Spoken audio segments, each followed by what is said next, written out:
warahmatullahi wabarakatuh. Hai, perkenalkan nama saya Saraswati.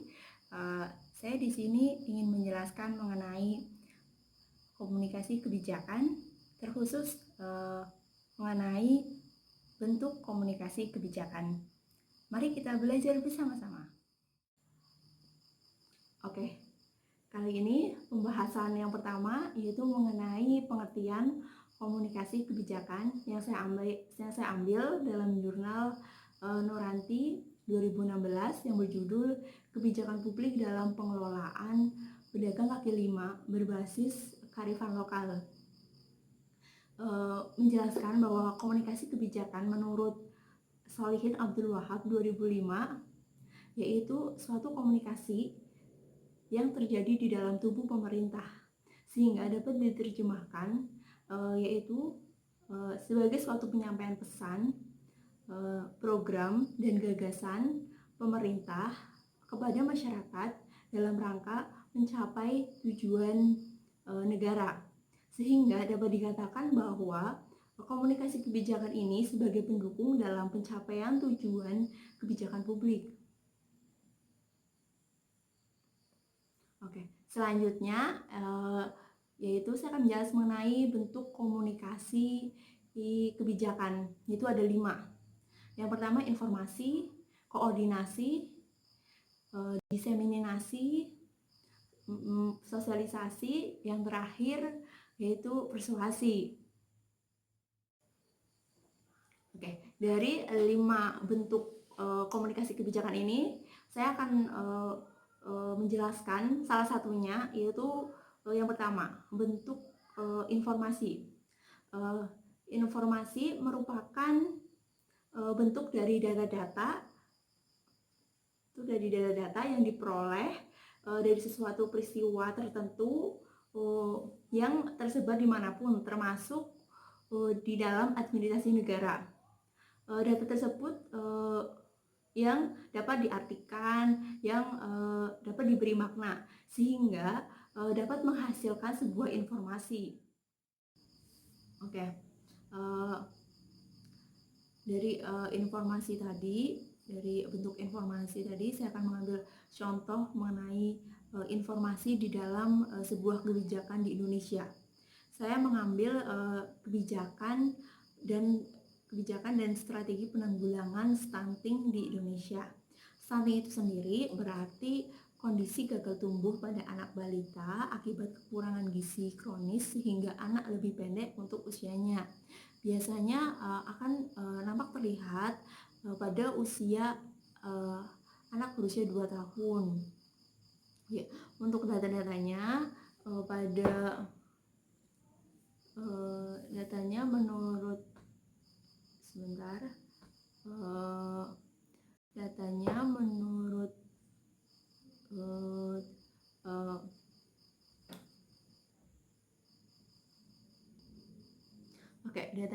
World Bank pada 2017 melaporkan bahwa Indonesia adalah negara keempat di dunia dengan jumlah balita stunting tertinggi. Selanjutnya, mengacu pada tahun 2013, prevalensi stunting di Indonesia bahkan lebih tinggi daripada negara-negara lain di Asia Tenggara, seperti Myanmar sebanyak 35%, Vietnam sebanyak 23%, dan Thailand 16%. Oke, dari data tadi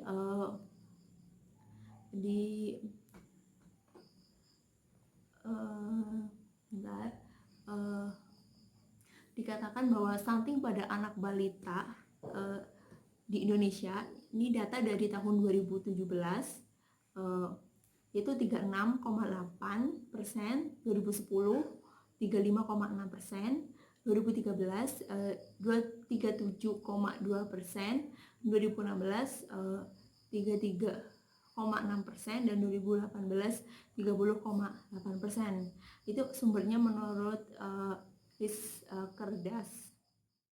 Oke, selanjutnya data dari hasil riset studi status gizi balita Indonesia atau SSGBI 2019 mencatat bahwa jumlah balita stunting di Indonesia 2019 mencapai 27,67%. Artinya terdapat 63 juta dari populasi 23 juta balita di Indonesia yang mengidap masalah stunting.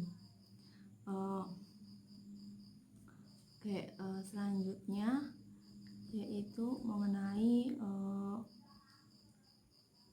informasi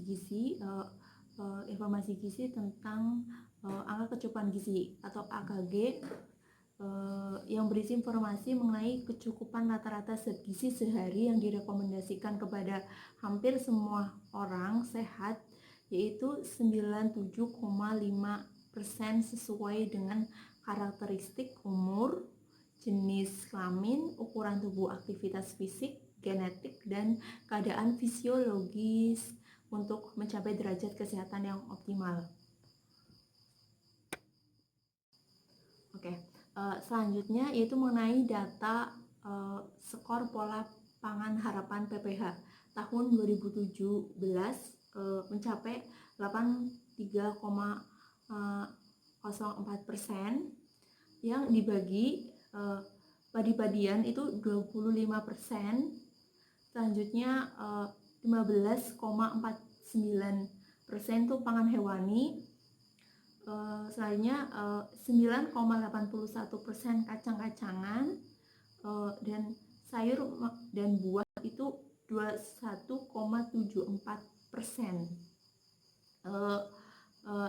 Ini berarti 95,5% penduduk usia lebih dari 5 tahun kurang konsumsi sayur dan buah. Ini sumber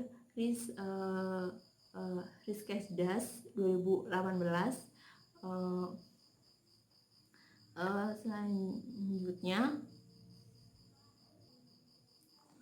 Selanjutnya sebuah studi yang dilakukan Gerakan Nusantara Gernus di Cianjur, Klaten, dan Magelang yang diikuti oleh 148 guru sebagai peserta dari 75 sekolah dasar menemukan bahwa hampir semua guru memiliki pengetahuan gizi yang sangat rendah. Ini berarti menyatakan bahwa para guru mempunyai pengetahuan tentang gizi itu rendah, walaupun di keadaan atau kemudahan akses teknologi yang mudah saat ini.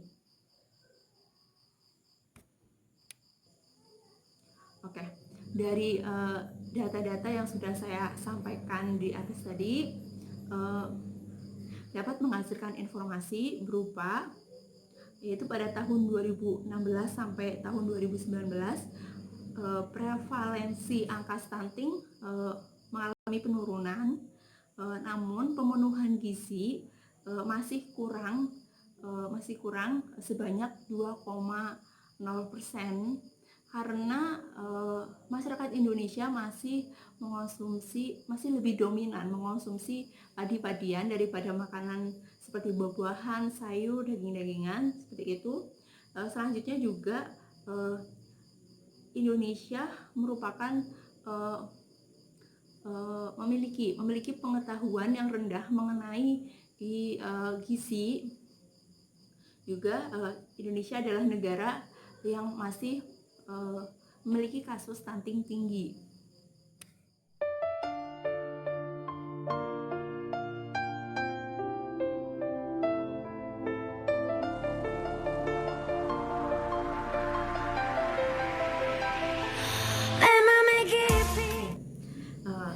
Sekian dari pemaparan saya. Apabila ada kata-kata yang kurang berkenan, saya mohon maaf sebesar-besarnya karena saya masih dalam tahap belajar. Sampai jumpa di lain video, dan wassalamualaikum warahmatullahi wabarakatuh.